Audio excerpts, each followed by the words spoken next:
Assalamu alaikum students. Today we are going to read English of 6th class and I hope all of you are fine. Today we are going to read Unit 9 which is about sports and chapter 4. तो आज हम पढ़ेंगे poetry है। ये 2 poems हैं about bears and sport, जो कि bears और स्पोर्ट के बारे में हैं। माई मदर सा अ डांसिंग बियर, इस नज़म का जो नाम है, जो टाइटल है वो क्या है? माई मदर सा अ डांसिंग बियर, मेरी माँ ने डांसिंग बियर देखा। The 2 poems below are about sports of different kinds, ये मुख्तलिफ किस्म की स्पोर्ट्स के बारे में है।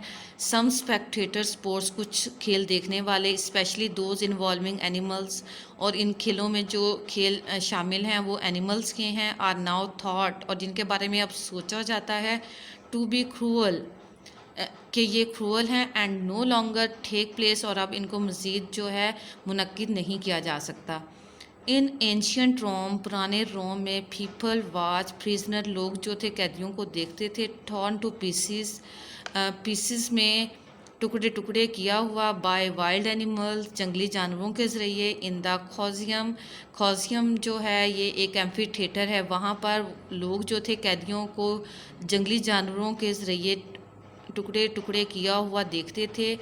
और ये खौजियम अब क्या है? ये आ हुज एरिना, एक बहुत बड़ा खेल का मैदान है। Build specially for Spectator sports, जो कि खेल देखने वालों के लिए तामीर किया गया है। Dog fights, bull baiting and cock fighting are not legal in most countries.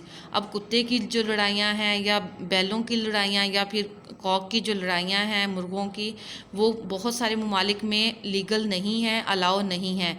But bull fighting is an important sport in Spain, लेकिन जो बैलों की लड़ाई है ये एक अहम खेल है स्पेन में। Many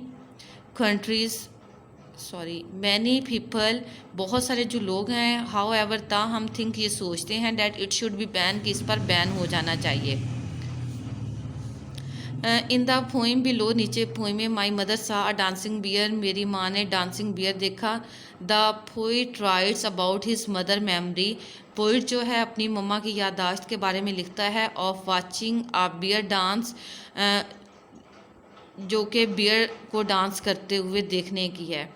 the bear had been brought, bear को लाया गया था, बाय हिज कीपर, उसका कीपर लाया था, to the school playground, school के प्ले ग्राउंड में। वन समर डे, एक गर्मियों के दिन, टू एंटरटेन द चिल्ड्रन, बच्चों को एंटरटेन करने के लिए, बच्चों को इंजॉय करवाने के लिए। तो अब हम पोइम जो है उसको स्टार्ट करते हैं। माई मदर सा अ डांसिंग बियर, मेरी अम्मी ने डांसिंग बियर देखा। By the school yard, school के सहन में। अ डे इन जून, जून का एक दिन था। The keeper stood with chain, keeper जो है वो चेन के साथ खड़ा था, एंड बार, और उसने एक स्टिक पकड़ रखी थी, ये देखें आपको नज़र भी आ रही है। एंड विज़ल पाइप, और उसके पास विज़ल पाइप था। एंड प्ले आर टून, और वो क्या बजाता था? टून जो है वो बजाता था। And Bruins lifted up its head, और भालू जो है वो अपना सर उठाता था। And all the children, and lifted up its dusty feet, और अपने जो मट्टी वाले पाँव थे वो भी ऊपर उठाता था। And all the children laughed to see, और तमाम बच्चे जो थे उसकी तरफ देखकर हंसते थे। इट कैपर, उसके डांस को। इन द समर हीट, जो कि वो गर्मी की तपिश में कर रहा था। दे वास्ट, उन्होंने देखा। As for the queen it died, जैसा कि कोई भी मलका जो है उसकी डेथ हो गई हो। अब यानी कि वो भालू जो है वो इस तरह से डांस कर रहा था, इस तरह से स्टेप कर रहा था, कि जैसा कि मलका जो है उसकी डेथ हो जाती है, यानी कि वो इस तरह से लेट गया जैसा कि कोई मलका की डेथ हो गई हो। दे वॉच इट मार्च, उन्होंने उसको चलते हुए देखा। दे वॉच इट हार्ट, उन्होंने उसको एक मुकाम पर बिल्कुल स्टिल खड़े हुए देखा।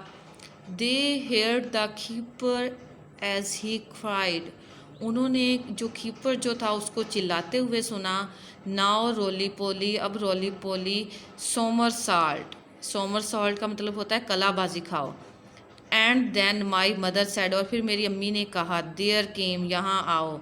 The keeper with the bagging cup, अब जो कीपर जो था वो अपने बैगिंग कप के साथ। The bear with burning coat of fur, और बियर जो था वो अपने बर्निंग कोट के साथ shaming the laughter to a stop, अपनी हंसी को शर्म से रोकते हुए, दे पेड आ पैनी फॉर द डांस, उन्होंने डांस की कितनी रकम पे की, 1 पैनी। बट वट दे सा वॉज नॉट द शो, लेकिन जो लोगों ने देखा वो एक शो नहीं था। ओनली इन ब्रूइंस एक्किंग आइज, वो उस बालों की दुखती हुई आंखें थीं। फॉर डिस्टेंट फॉरेस्ट, जो कि दूर दराज जंगलों से लाया गया था। एंड द स्नो, या फिर स्नो से।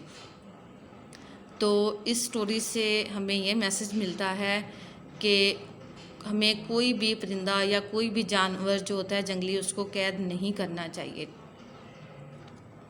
क्योंकि हर जानवर, हर परिंदा जो है वो आज़ादी चाहता है। तो बेटा कल हम इंशाल्लाह इसके क्वेश्चन आंसर करेंगे, आपको ये रीडिंग विद मीनिंग अच्छे से याद हो। अल्लाह हाफिज़।